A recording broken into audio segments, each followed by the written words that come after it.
I'm Billy Anderson, and I was born and raised in Port Clyde. And wherever I've lived or wherever I've been, they say, "Where you from?" I always told them, Port Clyde. Fishing family, trawlers in the family, a lot of lobstering in my family now, but lobstering was boring to me. And I went lobstering when I was like 10 years old. And I went sterning with an old retired yachting captain, and who had been, raised in Port Clyde and stuff. And I'd have to wake him up to get him to go to the hall. I know how he feels now, because I'm probably by the age he was then.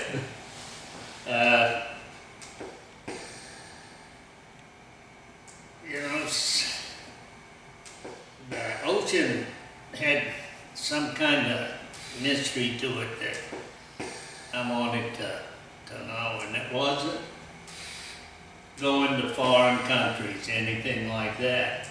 I think it was the power of the sea and the smells, all this permeates you, and I go on walks night now, and just the smell of the salt, sometimes it's stronger than it is other times. And so I lobstered in school. I went to Manhattan every year I was in high school, from 55 to 1959. I be there 3 days.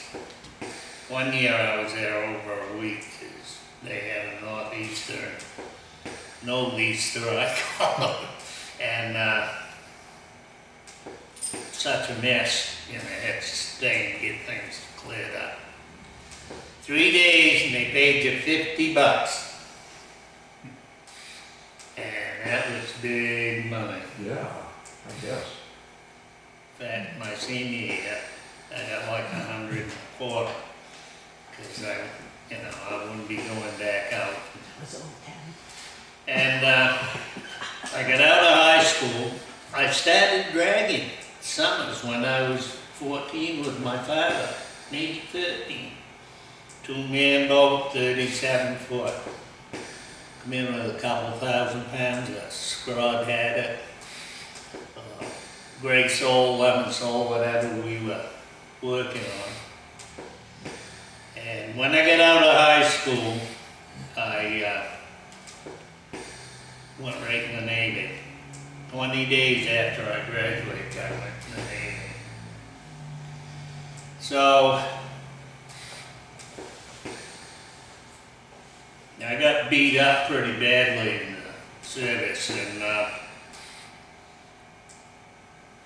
my stepfather, one of the best guys God ever put on the face of the earth.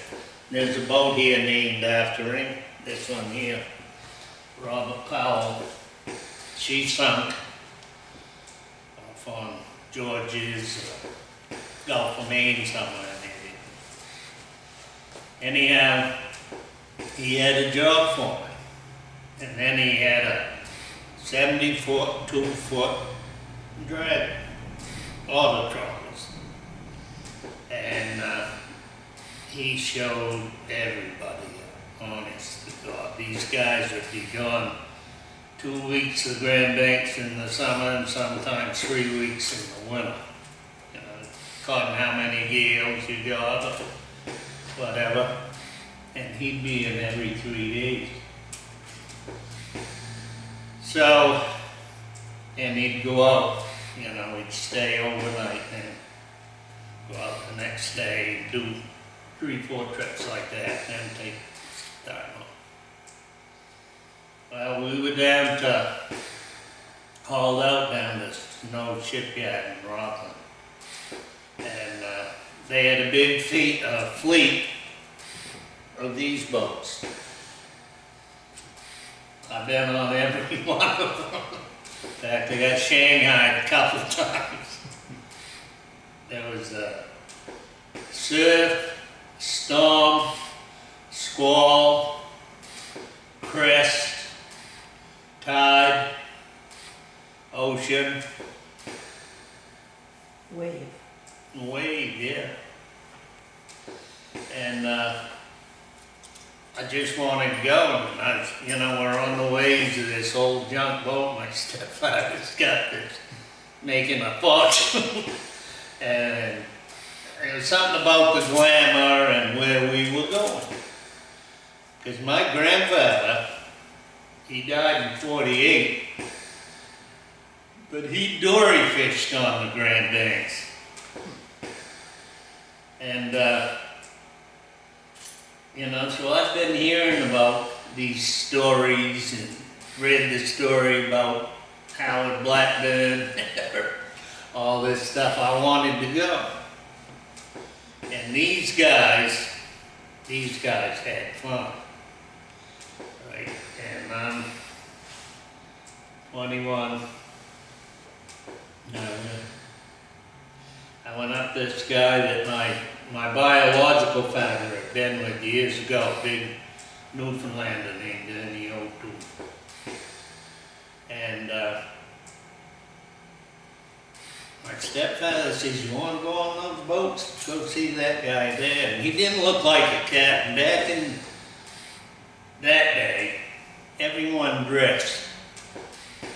And he was from Dorchester, Newfoundlander. And he had a fedora, suit jacket, you know, tie, leather valise, probably, I found out later, very chock full of whiskey. Another bag with his underwear in it. I don't even think they ever changed the outside of the tie. And they'd hang their clothes up when they come in. After they got their clothes off going aboard, they'd take the old ones off the hooks. A lot of them did, the real older guys. And I went up to him and I says, "Captain O'Toole, have you got a sight?"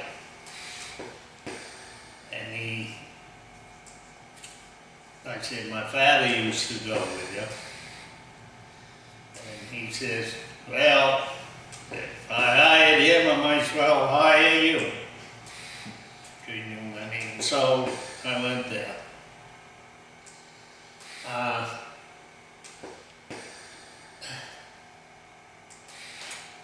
The crew, when I went aboard, they don't just welcome you. You know, they talk about who the hell is that type of thing.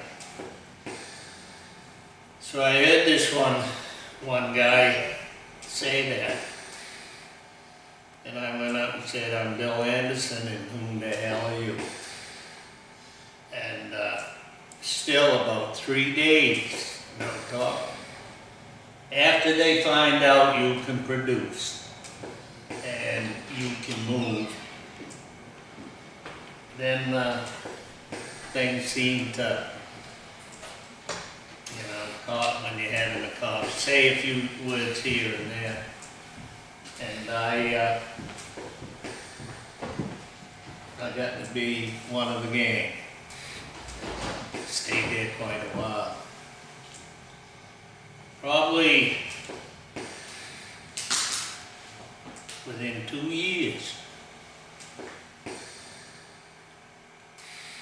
I was made on those boats. And I wasn't made for what I knew. Like I said, most of the crew were World War II or Korean War vets. And it was my work ethic. And they notice how you're coming. And most of the boats I was on in later years, stern trawlers, You had a crew that could do anything on that boat. They'd go in the engine room, galley, the wheelhouse, men twine, splice wire, reel, able men. We were all drunks. 99, 44, 100. And, but they weren't when the boat went out. Once in a while I was mate with this, Aiden Bishop. He was the Newfoundlander from East Boston. See, a lot of these captains got their license, we said, either through Sears Roebuck or Montgomery Ward. But they had them, and it's like some of them had unlimited licenses. You know, a couple Iceland friends of mine. And, but they could cover for you. So that's how I got to go Maine. And I think of the technology, how it's changed. We had a barometer, and I see one captain take a barometer right off the bulkhead with a hammer. He's lying to me, by. And so I can't really figure out why I stayed, because there was always, every trip was different. But it's like we worked up in the Gulf of St. Lawrence on the Newfoundland shore, up Straits of Belle out to Hamilton Bank, bank out back of Roe Bank, and back to the Grand Banks. And they wouldn't let us up in the Gulf of St. Lawrence because Lloyd's of London wouldn't insure us after 1st of January. Then we'd try to sneak up in April, but sometimes ice would drive us. We have gotten up there before, and we'd get a place in the ice where we could set our net, and we'd tow, and when we hauled back, we'd find another place, you know, broke up, and haul your net back. We got redfish or ocean perch so big that they didn't want them. We had these bunker plates, holes in the deck, and to run the fish down, and good sized fish, because ocean perch is, you don't have to dress them or anything, just put them down clean, and guys down there icing them as you put them down. And the ones from Hamilton Bank, you play hell getting one down a bunker plate, and that's like 14 inches or 16 inches. And the reason they didn't want them was because the cutters cut on piecewood. Well, and they sliver them. So you can do this all day. Try doing this. You know what I mean? Sure. You need a chainsaw. So then we had years, you know, where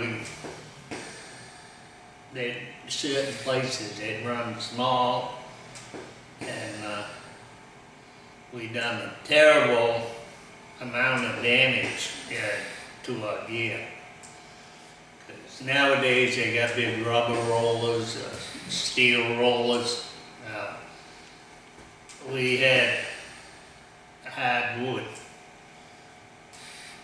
and you know, cut out like like wheels, and we had tires around them.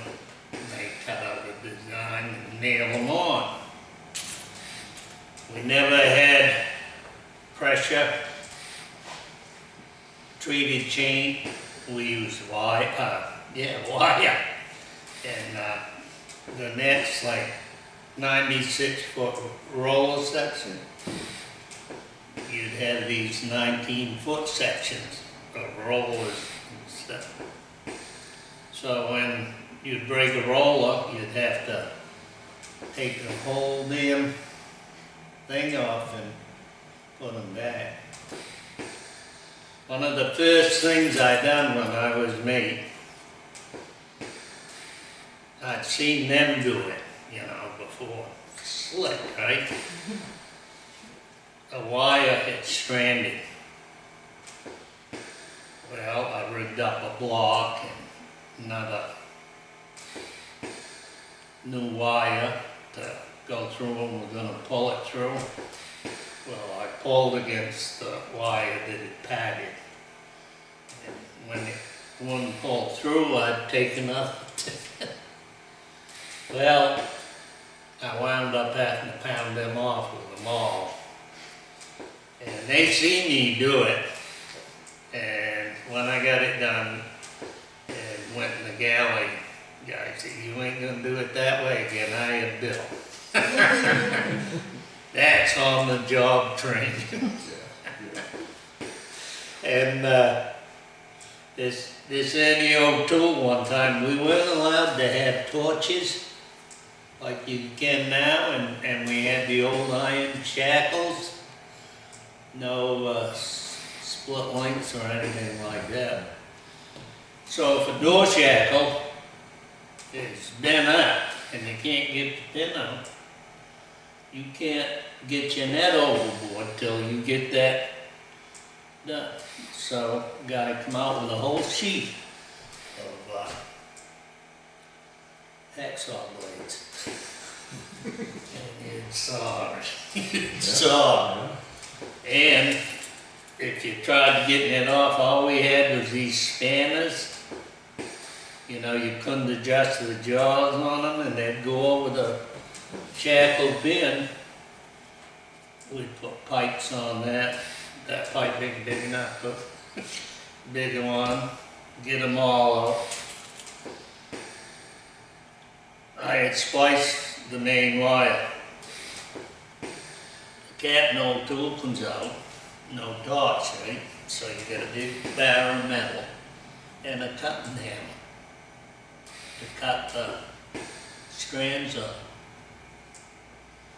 Well, I'd worked the summer before in the quarry cutting stone, so I could handle a 10-pound maul, probably on the ground.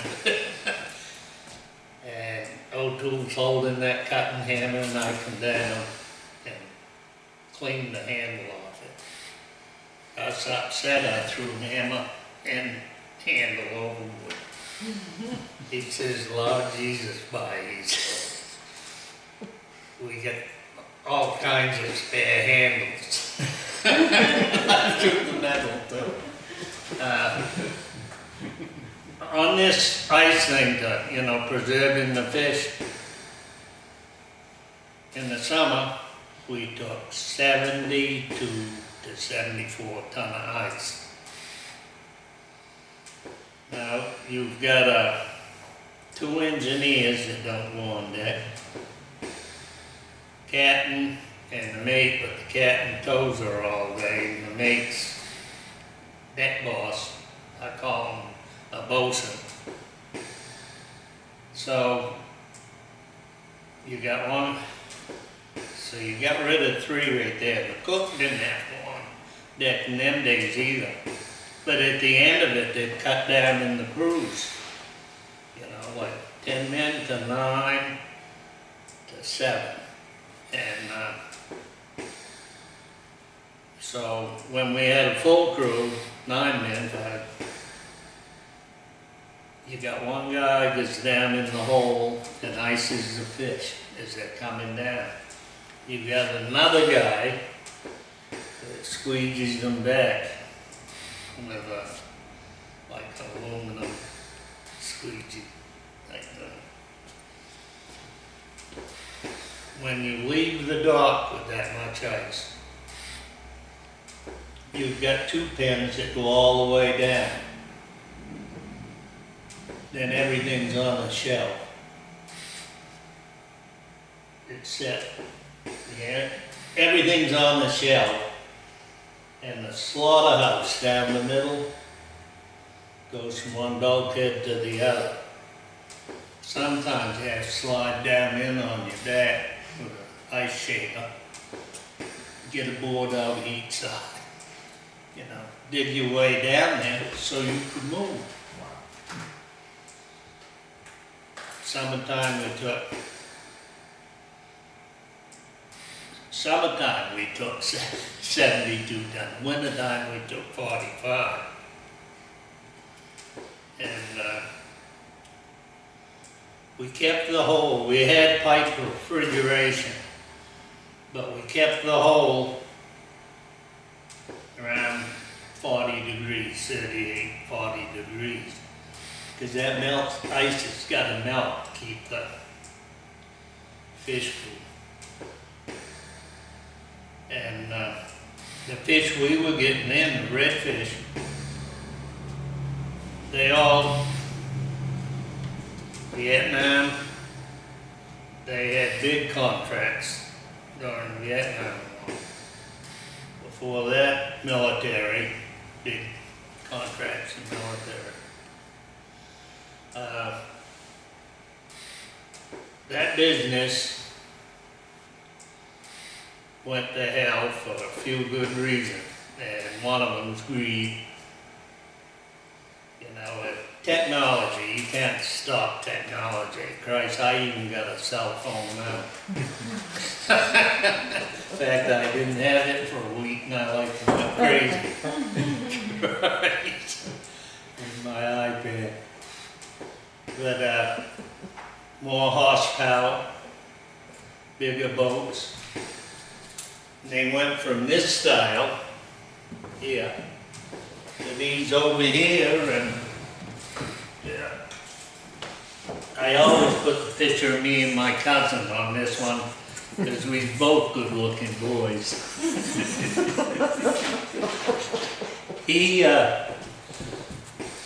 He's retired master mariner, and he started fishing, worked his way up to hosepipe, yeah. And the stern trawlers. I designed the galley and everything on this one. She was built in Rhode Island. This one was built in Woolwich. You know, you go on the Bath Bridge, they got like badges, stuff down there. Now that was Washburn and Dowdy got started there. In fact, this is the first boat that he built, and then he built the Settler, which is a lot bigger than this one. This is about 70, the Settler's around 90. And this is what was left over from building the Settler. No, we just bring to life. Yeah, they built that. Just built in Rhode Island. After that was built, they built this one for my cousin. That was built for him, but then he owned, that was this one. And then he had enough credit, I guess, to get that built for himself. Now, those all had the refrigeration in them, probably, huh? No more. No? Some of them had blowers. Well, refrigeration as far as the fish hole goes? No, we had a blower. Oh, not on them. Yeah, none of these, they only had refrigeration in the galley. And like this. But I have come in before on that one there, where the rigging was 2 feet thick. In 3 days, it will rot, salt water ice. Now they have to wear hard hats. We never did. That's why all of us were half foolish. Friggin' ice coming off and Sure. the rigging and stuff. Yeah. And then you try to get up forward to clean stuff. And of course your deck's rigged. You're going backwards as much as you're going ahead. And these big floodlights, you always got one dumb bastard that puts them all through them. You know, because they're covered in ice. And those malls were maple with old candles. And they don't seem very heavy. I've come in before, sister ship to that one over there, and we laid against the dock. Came in one time, they took the boat to the shipyard. There were 3 days steaming the ice off. One time we went into La Porte, Newfoundland, never been there before, and same thing. But we had fun because there was this little coastal freighter in there, but it was Portuguese. I don't know whether they tub trawling or not, but it was the first time I got introduced to drinking out of a goat skin. Did that work too? Didn't it? Oh, we were all red. All of us were covered in red. And we bought, I think it was 4 caribou. $5 for a quarter. When we didn't have any more $5, company twine. And, this boat here, the Endurance, was built in Duckworth in Tappan Springs, Florida. First big one they ever built there. And they had to launch it in the river sideways.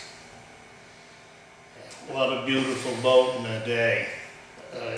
6, 7 years I was almost exclusively with Norwegians. We did have one Portuguese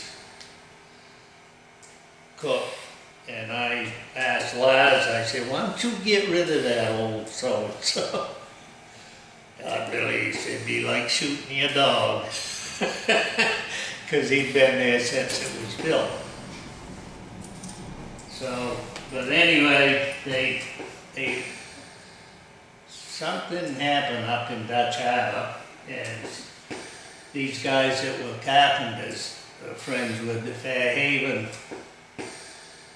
they fish up there, but they were friends with Leaf and Lars.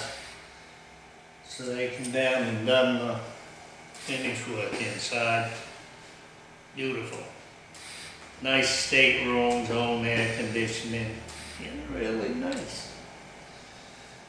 This boat, I believe there's a model of her in the Smithsonian. She was Highliner in New Bedford for almost 26 years. Stock-wise. If they hadn't built this boat, they would have had to pay $600,000 taxes. Capital gains. Sure. Nice. Yeah. How long could you stay out with ice? I've kept, there used to be a nice man in Rockland named Joe King. I never knew him. All the old timers called me Joe King because I used to bear much ice. But gone, come in like on the 13th, 14th day, got at the dock. Lobster Festival weekend, she sat there in the heat. Another 3 or 4 days, fish come out fine.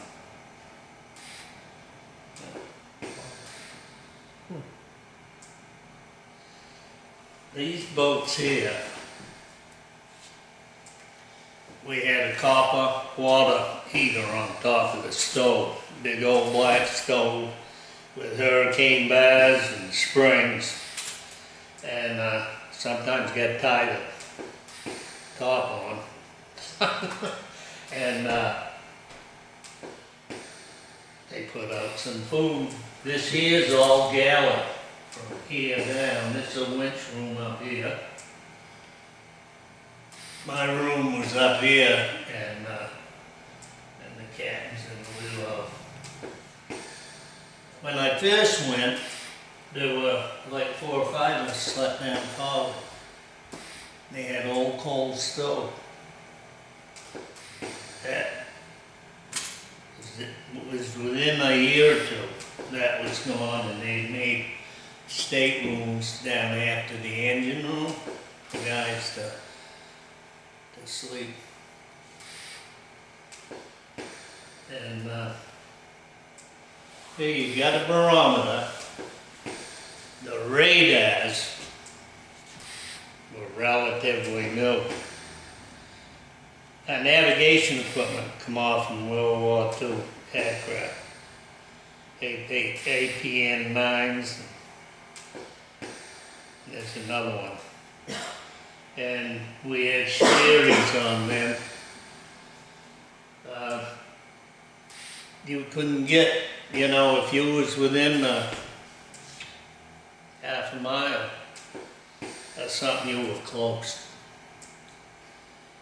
And now, you throw a shoe overboard, you could probably catch it a dozen times a day. It's the difference. Horsepower, big difference. All these high-powered diesels they got now, well, they had them in these boats. This boat, they had the old heavy duty, you know, going home, you know, that type thing. This is the St. George, and I told her I came from Port Clark. The guy that had this boat built, it's no shipyard, was from St. George. His name was Clayson Coffin. And I don't know if you girls have ever heard of Clayson Coffin. He had pilotage for every harbor on the East Coast that I know of. And he had drawn them out. Of course, when they broke in, they used the sextant. They done away with that. About 1962 or 3 to get a, you know, 500 ton or whatever license. Said they took the last oak tree in Maine and put it in that boat. The finish wood on the inside of these boats in the galley, there's just like white crystal stuff coming out where it goes together. And it's salt. 55 ton of salt they put in the skin of that boat. And when I went there, they didn't have any autopilots or anything. You steered, some of them didn't have too good a ratio. You know, you steer with a Beckett. Beckett over it. Let it back one maybe. If you come in hard over in my step on it. But on the seafood boats, 40 fathom boats, they had electric steering. And one time I got Dutch doors on my sea cabin, and we're going out. Like this, foggy out. And I heard the steering motor going. Then all of a sudden, do it again. I looked out, and we were making these big circles On that one. Well, joysticks, steering mechanism, there's one on each side of the wheel. You didn't use the wheel. Had it tied down as a matter of fact. Use these sticks. I went in the wheelhouse and Carl Rogers and Manley had a quad or something smearing off some. And when he passed it, he'd hit the joystick, and then when he passed it back, she'd go.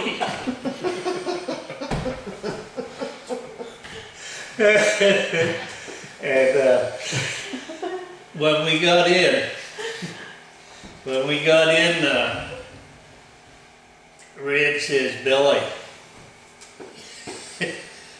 he says, don't let anyone bring any more than a 6-pack aboard. This Morris Dupre, I'm giving these guys last names, and they wouldn't care anyway. Morris Dupre was a little short Frenchman from Portland. He's half carrying, half dragging his seabed. I said, Morris, what do you got in your bag? Got nothing in there. I said, nothing in there. I said, it's funny shaped things sticking out there. He said, I got 21 pints. He only could drink a little bit at a time. He'd had to have 80 nips. Well, this buddy of mine finally, and then they all did. Good 95% of them are gone. And I went to Wheelhouse. I said, Dennis, how long you been on watch? I don't know. He said, I've stood a couple of them. So he'd been up there either 4 hours or 8. I said, why don't you get down, get Morris up here. He's been in the bunk all the way out. So he gets down, get this little Frenchman. Of course, Morris he's gone. So Dennis figured he'd pull a good one on, he'd bring Morris up. So he drew Morris over his shoulder. Come up on deck, up the wheelhouse. He would have had to lug him, but when he's going up the first set of stairs, he dropped him. Oh my Lord. Well, when Dennis got up there, he says, better call the skipper, we gotta go back. I said, what's going on? And he said, well, I tried to get Morris up here, and I dropped him. And I think he broke his shoulder. So we're off by Mount Desert, heading east, and I'd take him back. I've never seen him since.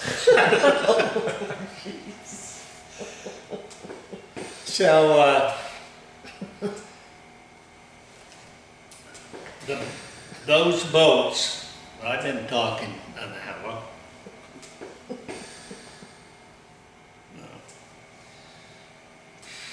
Those boats, why they went to stern trawlers, because it's so much safer. The eastern rigs, you bring your net back the windward side, side 2. And I've seen bags of redfish float. When you bring them up, they blow. And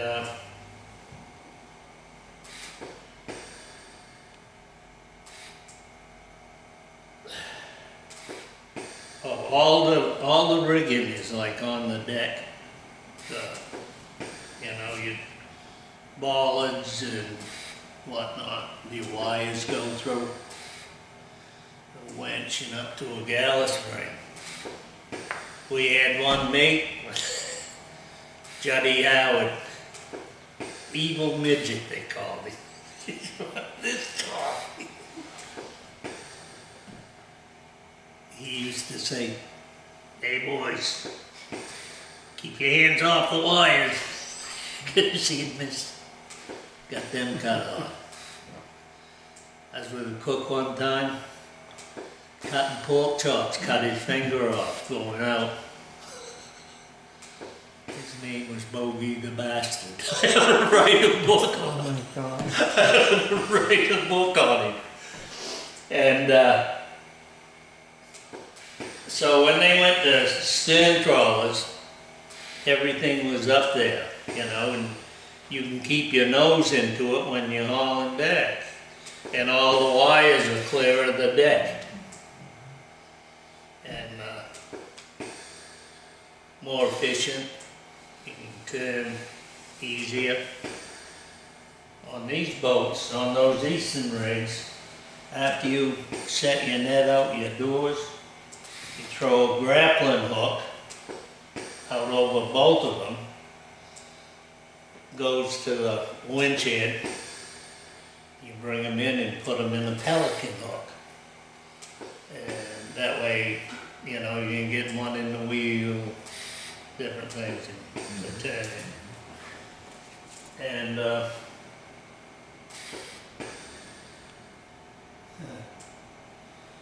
that bottom boat over there, the Warnock and the St. George. St. George was 104 foot. She was launched in May of 41, and I was launched in July of 41. And I went on her in like 62.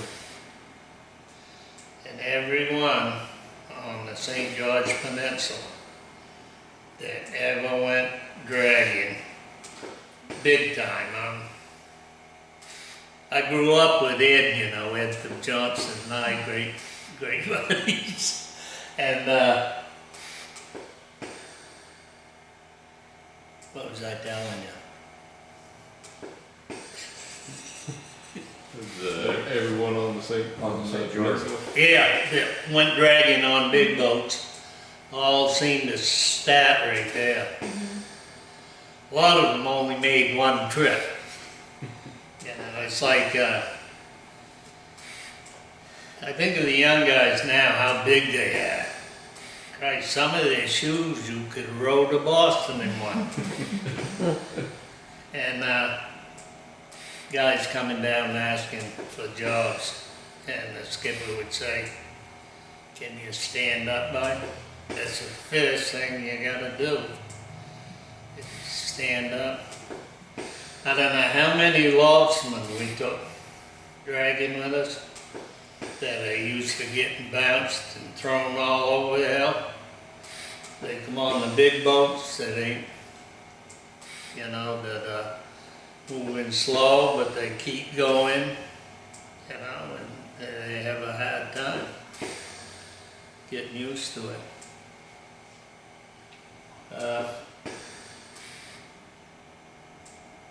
I've done it for a long time, over 40 years, and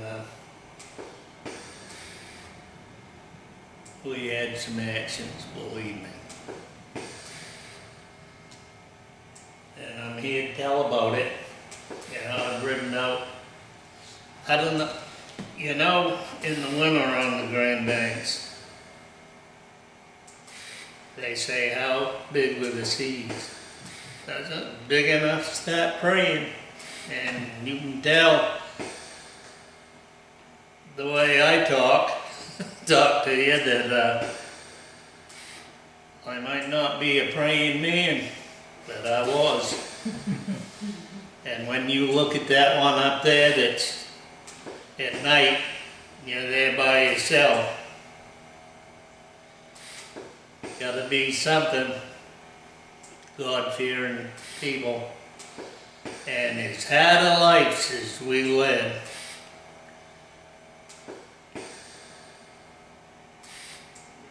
moral part, the whole bit.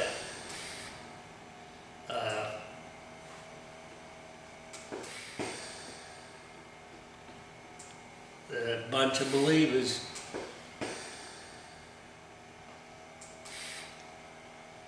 I got this friend they wrote a book on. I don't know if you got the book here or not. Woody Bowers, The Dragon Man. I got one home there. And I was with Woody too. And he went out on deck in a storm. He pointed up, he was from Mahone Bay. He says, "Come on down here, you whiskered-faced bastard, and don't you be sending your son, 'cause this ain't no job for a boy." My wife, she's gonna make me go to confession, ain't she, dear? The thing is, that shows you, you know, he was thinking of what's gonna get us out of this. Yeah. So he was asking, he was the captain, he was giving an order, because he knew who the captain was. And I haven't found, you know, I've been with hundreds of men on dozens of boats, dozens of years. And when push comes to shove, you know, guy said, I'd rather believe there is and find out there isn't than not believe and find out there is. So, well, is that enough? Because you listen to me enough. Yeah. It's pretty good. Questions? I don't. I'll leave here and I said, well, maybe I should have talked about this more or that more, but it don't seem to, you know, it's gonna come out the way it comes out.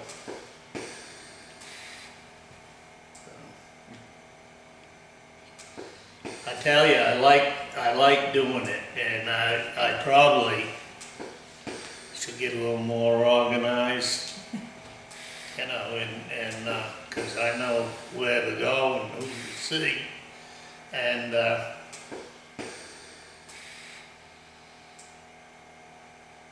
you know, it's a culture that's gone. All those guys. A lot of people don't know the best twine men are on the East Coast. Yeah, probably the best riggers. I fish with a lot of nationalities, and the Norwegians, they're bulls. They fetch up on something, they take another turn. The fastest men I've ever worked with are the Spaniards. I know. I had a guy who could grip fish faster than me, Tony Camion. He'd been on 3 boats that had gone down, and he only had hair on one side of his head. So he grew it real long, flipped it over. But I caught myself 3 or 4 good ones, you know, till I could, but I never did get faster, I just wanted to. It's a competitive business, even the work. Yeah, you do it, I'm going to do it faster. Of course, and then you always got a plug here and there. That's what I feel now. 78-year-old plug.